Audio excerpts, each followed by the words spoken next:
Baik pemirsa, kita sampai di segmen terakhir obrolan bersama Mitra Husada Siaga, dan saya sudah mendapatkan banyak SMS di sini. Terima kasih untuk Anda yang sudah masuk di line SMS kami 081329324660. Saya ke Pak Ato ini ya, Pak Ato Harnanto. Ini menanyakan soal apakah Mitra Husada punya rencana membangun rumah sakit. Monggo Pak Arif, mau bangun rumah sakit ini kayaknya. Ya, terima kasih. Sebenarnya gagasan untuk membangun rumah sakit itu sejak awalnya memang kita sudah punya gagasan. Ya, ya. Karena idealnya memang kalau memungkinkan kita juga punya rumah sakit pendidikan. Jadi suatu rumah sakit di samping untuk pelayanan juga untuk proses pendidikan. Itu idealnya demikian. Tapi untuk bangun suatu rumah sakit itu perlu suatu prasyarat, syarat-syarat yang tidak mudah dipenuhi. Ya, antara lain ya jelas dana ya. Dan di samping itu rumah sakit itu tidak bisa perlu suatu dana besar, dan untuk kembalinya cukup lama. Untuk bisa menutup kembali itu atau pemasaran rumah sakit tidak seperti pemasaran pendidikan ya, cepat gitu kan. Sehingga perlu waktu lama. Dengan pertimbangan itulah sampai saat ini kami masih belum bisa merealisasi, tapi sebenarnya itu menjadi gagasan kami untuk memungkinkan suatu saat itu akan kita realisasi pembangunan rumah sakit. Nah, yang sekarang yang kita akan rencanakan itu bertahap. Mungkin bukan dalam bentuk rumah sakit ya, mungkin misalnya suatu RB ya, rumah bersalin yang sifatnya itu adalah pelayanan yang sifatnya tidak terlalu besar, tapi bisa dimanfaatkan sebagai pelayanan maupun untuk pendidikan. Ini idealnya memang seperti itu, sudah menjadi gagasan kami. Hanya cepat karena saja Pak direalisasikan ya. Iya, insya Allah. Mudah-mudahan ini bisa terrealisasi. Ya, terus ini soal ini pendaftaran gelombang 1 ini sedang berlangsung atau sedang berlangsung gelombang apa ini Pak? Gelombang kehidupan. Terima kasih Mbak Nana. Jadi saat ini sudah berlangsung sejak awal tahun sebenarnya itu. Dan bagi teman-teman yang berminat untuk berprofesi di bidang mereka medis ini, saya sarankan segera saja gitu ya, karena alokasi kami sangat terbatas. Jadi di pendidikan kesehatan itu kita tidak bisa semau-maunya seakai-akai gitu orang bilang gitu ya. Tapi kita dibatasi, disesuaikan dengan kondisi kemampuan dan untuk menjaga kualitas. Nah di sini gelombang yang sekarang jalan kita sebut gelombang ekstra gitu. Gelombang ekstra ini nanti kita ujiannya tanggal 9 Juni. Jadi kira-kira minggu depan ya itu ya? Dalam minggu depan awal Juni itu sudah ujian gelombang ekstra. Ya, dan itu saat ini sudah tadi sampaikan Dr. Cucu sudah 100 lebih nih. Jadi silahkan segera. Nah, lalu kalau itu pun misalnya dari hasil tesnya dan sebagainya jumlahnya masih memungkinkan untuk ditambah lagi, kita sih berharap semuanya baik sehingga tidak perlu nambah-nambah lagi gitu ya. Selesai sudah. Tapi kalau masih perlu maka ada gelombang 1. Gelombang 1 mulai dari tanggal tersebut 9 Juni itu sampai dengan tesnya nanti bulan Juli, tanggal 7 Juli. 7 Juli, 1 bulan. Itu kira-kira gambaran periodenya seperti itu, Mbak. Ini yang ditanyakan biaya, Pak. Nah, biayanya sama semesterannya ini berapa ini? Untuk biaya pendidikan di Apikes itu saat ini BPI-nya, jadi biaya untuk pembangunan institusinya itu 3,5. Itu bisa kita atur pembayarannya beberapa kali termin. Lalu untuk biaya semester tadi ya? Biaya semesternya 1,5 juta. Iya. Saya rasa dengan investasi seperti itu kita tidak mempertimbangkan murah dan mahalnya, tapi investasi itu akan tergantikan dengan investasi masa depan yang akan diraih. Nah, kira-kira seperti itu. Baik, ini kemudian SMS dari Dokter Gigi Inawati. Selamat malam Ibu. Silakan. Ini pertanyaannya adalah bagaimana penggunaan nomor rekam medik sebanyak 6 digit. Biasanya 6 digit. 6 digit ya Pak Cucu ya. Ini setelah 6 digit habis bagaimana? Saya ke Pak Cucu saja coba. Pak Rana saja. Monggo. Memang pada umumnya digunakan 6 digit nomor rekam medis. 1, 2, 3, 4, 5, 6. Jadi jumlahnya ada 6 angka gitu ya. Jadi kita sebut 6 digit.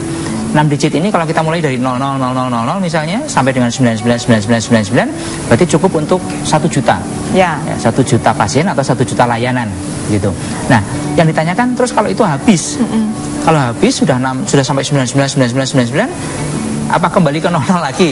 Itu metode speedometer kalau itu. Nanti kembali ke 0 lagi gitu. Nah, yang kita sarankan tidak begitu. Karena dalam rekam medis itu kita prinsipnya nomor yang sudah digunakan tidak boleh digunakan lagi. Sehingga walaupun pasien yang menggunakan misalnya sudah meninggal. Ini pasiennya udah nggak ada kok Pak, udah nggak mungkin datang kontrol lagi misalnya gitu. Karena sudah meninggal. Nomornya kita pakai aja untuk pasien lain itu. Nggak boleh. Nah, sehingga kalau 6 digit ini penuh, kita melebar, Mbak. Melebar ke 7 digit. Ya, bahkan di Jakarta saya pernah lihat sudah ada yang pakai 8 digit. Silahkan aja. Nah, tapi prinsipnya berarti dilakukan pelebaran digit, bukan pengulangan digit. Seperti itu. Oke, baik. Saya ke administrasi lagi. Ini Pak Arief, adakah persyaratan khusus misalnya umur, pendidikan terakhir, apakah terbuka bagi semua kalangan bagi apikes ini? Monggo. Maksudnya calon mahasiswa. Calon mahasiswa. Ya memang ada persyaratan. Ya, persyaratannya adalah dari SLTA. SLTA ya. SLTA bisa dari IPA maupun bisa dari IPS. IPS ya. Dan batas ijazah saya kira itu ada kebijakan khusus, ya. Biasanya juga dibatasi ada sampai 3 atau 4 tahun berlaku ijazah itu. Ya, itu persyaratan mengenai persyaratan administratif ijazahnya. Kemudian persyaratan lain saya kira tidak, hanya persyaratan kesehatan yang perlu juga nanti. Ada tes kesehatan. Umur Pak misalnya? Umur nanti tergantung dari masa berlakunya ijazah. Berapa tahun kemudian masih bisa dilakukan. Ya. Dan kemungkinan kalau umur ini memang tidak ada kebijakan khusus untuk pembatasan. Ya, umumnya memang demikian ya. Tapi kalau di Akbid itu memang biasanya ada program yang namanya program khusus ya. Itu tidak ada pembatasan umur.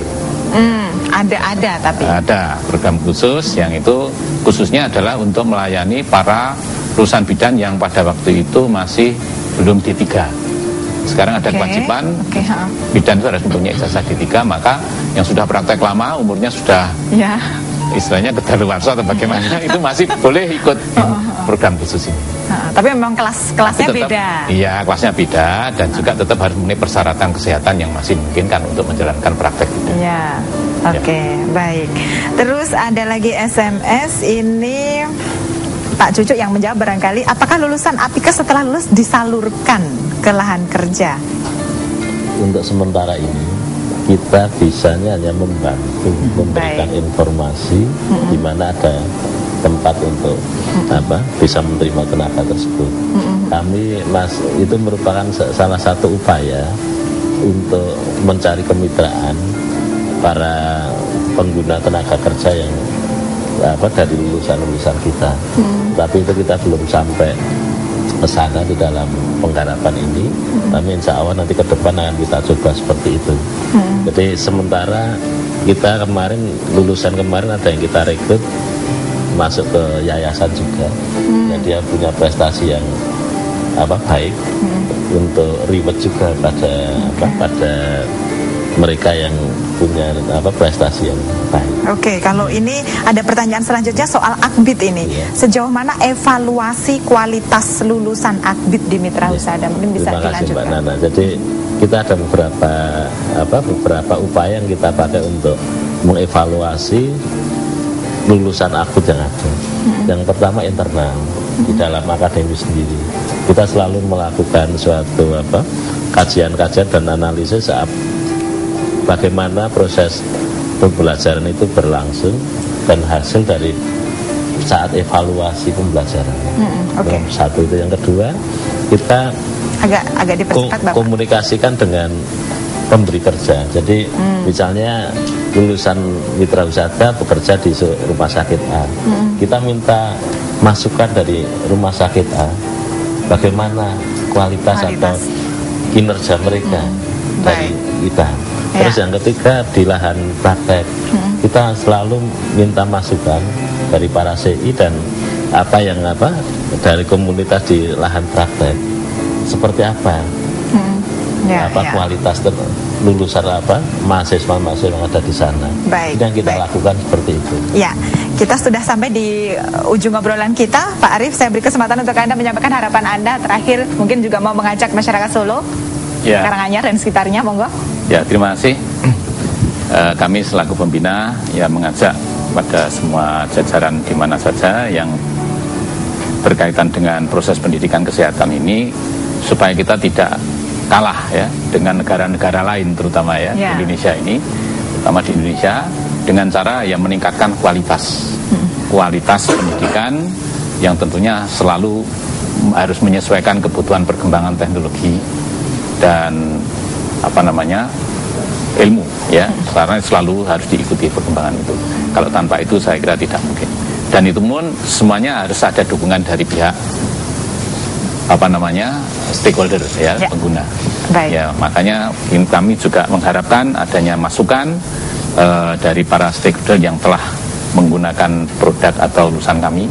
Barangkali ada saran, perbaikan dan sebagainya, kami selalu terbuka. Baik. Terima kasih untuk Pak Arief, Pak Cucu dan Pak Rano. Sukses terus untuk Anda bertiga dan sukses terus untuk Mitra Husada ya. Pemirsa Mitra TA TV, sampai di sini obrolan Mitra Husada Siaga malam ini. Mudah-mudahan berguna untuk Anda dan sampai jumpa di Mitra Husada Siaga selanjutnya. Saya Nana Hardan, TA TV Masa Kini dan Tetap Berbudaya.